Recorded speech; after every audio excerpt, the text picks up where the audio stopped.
Kalau dari Jabar Quick Response nih Pak Bambang, melihat kolaborasi-kolaborasi yang sudah dilakukan dari JKR dengan beberapa pihak di hari ini temanya mengenai anak yatim.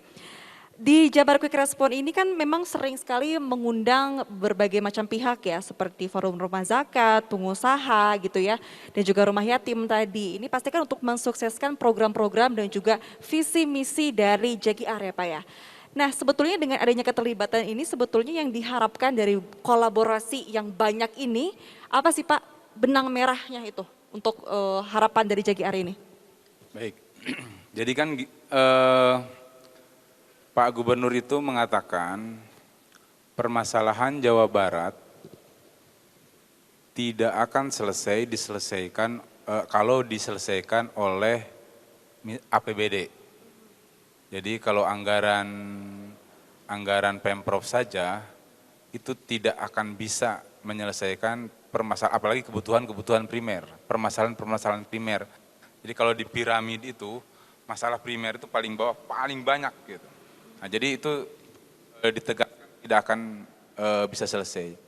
Makanya ada yang disebut dengan pentahelix, akademisi, bisnis, government, media, komunitas. Nah ini kita dengan media bagian dari kolaborasi.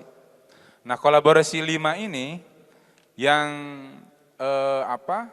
yang harus bahu-membahu menyelesaikan seluruh permasalahan di Jawa Barat.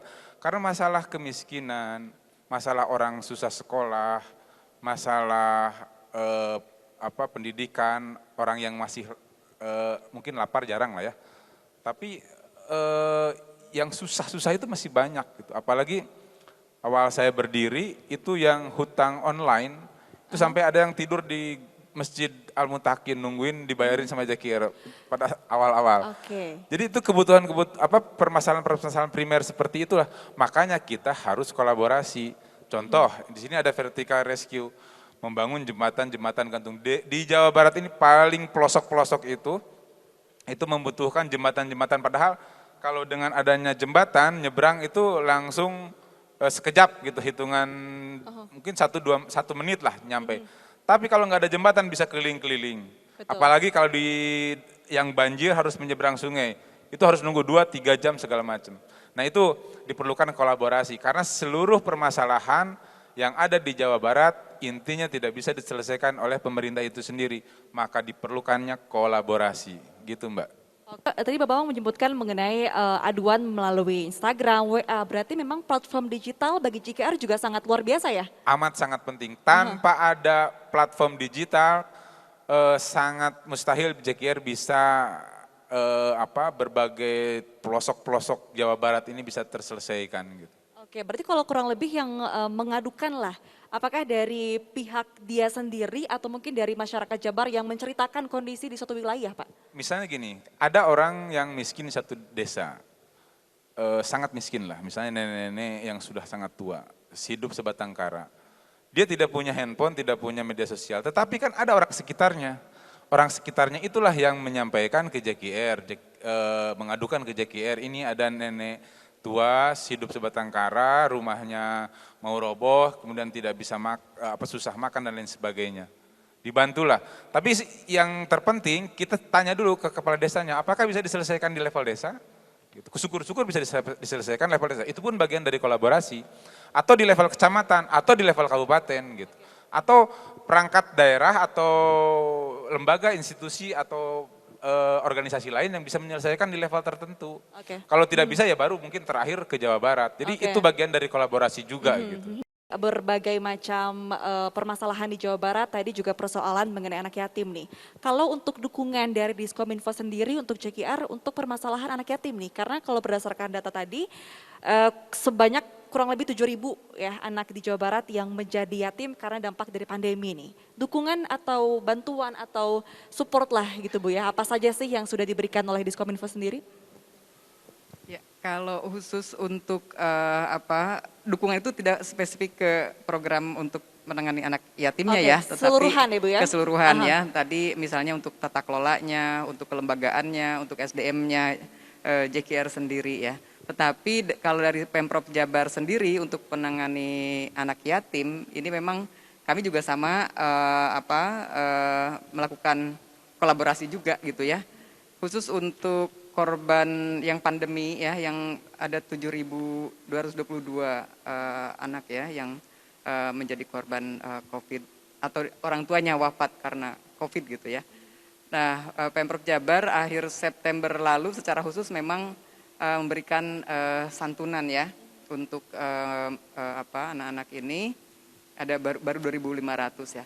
Tetapi memang secara jangka panjang juga anak-anak yatim ini kan tentunya mereka setelah lulus sekolah atau apa kan perlu juga secara ekonomi nanti mandiri gitu ya. Nah, salah satu yang dilakukan Pemprov Jabar adalah melakukan pelatihan coding ya, agar mereka nanti bisa masuk ke dunia kerja yang IT gitu ya. Jadi namanya Jabar Coding Camp. Ini juga mendapatkan dukungan dari Bank Jabar, jadi dari BJB ya, Bank Jabar Banten juga. Dan ini sudah 2 angkatan. Ini khusus emang untuk anak-anak yatim. Oke, Jadi, Jabar Coding Camp tadi ya, Bu ya. namanya Jabar Coding Camp. Ini dikelolanya oleh Jabar Digital Service yang JDS ini ya. Nah ini sudah di atas 1000-an lah ya pesertanya, dan itu memang untuk anak-anak yatim dikhususkan gitu ya. Terutama misalnya anak-anak yang lulusan SMA atau SMK untuk mengembangkan diri dan tentunya untuk mendapatkan pekerjaan di dunia IT, tidak hanya di Indonesia, mungkin bisa saja dia ke perusahaan-perusahaan multinasional atau bisa juga dia secara mandiri juga bisa untuk mengembangkan misalnya perusahaan-perusahaan startup misalnya seperti itu. Oke, berarti itu salah satu upaya juga untuk memastikan masa depan dari para anak yatim di Jawa Barat sendiri ya. Sebetulnya tantangan yang paling sering dirasakan nih, apalagi kita semua menginginkan bahwa anak yatim ini memiliki ruang untuk bisa tumbuh dan juga berkembang sesuai dengan harapan kita menjadi berguna bagi bangsa ini Pak. Apa sih tantangannya sebetulnya? Ya, baik, tantangan yang paling besar sebetulnya untuk anak-anak yatim itu adalah bagaimana kepercayaan diri terutama ya, kepercayaan diri anak-anak. Karena memang walau bagaimanapun dengan ketidakadaan salah satu orang tua ini cukup berpengaruh kepada tumbuh kembang anak. Terutama di sisi psikologisnya. Mereka kadang mungkin merasa iri gitu ya dengan teman-teman yang lainnya masih mempunyai orang tua yang lengkap. Mungkin situasi sebentar lagi mungkin kita bersukaria menyambut Lebaran. Mereka yang sebelumnya dengan orang tuanya, dengan ayahnya, nanti Lebaran tidak ketemu lagi dengan ayahnya. Nah, situasi seperti ini yang mungkin bertahun-tahun dialami dan cukup membentuk kepercayaan diri yang semakin menurun. Nah, oleh karena itu tantangan ini harus kita selesaikan. Pertama, kita harus memberikan motivasi kepada anak-anak. Kalau kita sebagai seorang Muslim, kita mengetahui bersama bahwa Rasulullah itu adalah orang yang yatim dan juga yang piatu. Tapi bagaimana Rasulullah bisa memiliki memiliki kemampuan yang luar biasa, memiliki semangat juga yang luar biasa, sehingga sekarang dikenang oleh miliaran manusia gitu ya. Nah, ini menjadi hal yang cukup penting. Nah, oleh karena itu support dari kami juga, kita memberikan seluruh kebutuhan hidupnya, karena kita ada beberapa pola asuhnya ya. Pola asuh yang pertama kita adalah dengan tinggal di asrama, yang kedua itu masih bersama dengan orang tuanya, dan yang ketiga kita berkolaborasi dengan institusi-institusi sosial dan juga pendidikan. Jadi kita kerjasama dengan panti asuhan yang lain, kemudian kita juga bekerja sama dengan pondok pesantren atau madrasah. Nah, ini adalah sebagai mitra-mitra kita untuk bagaimana kita melakukan sinergi gitu ya untuk menangani anak-anak yatim ini.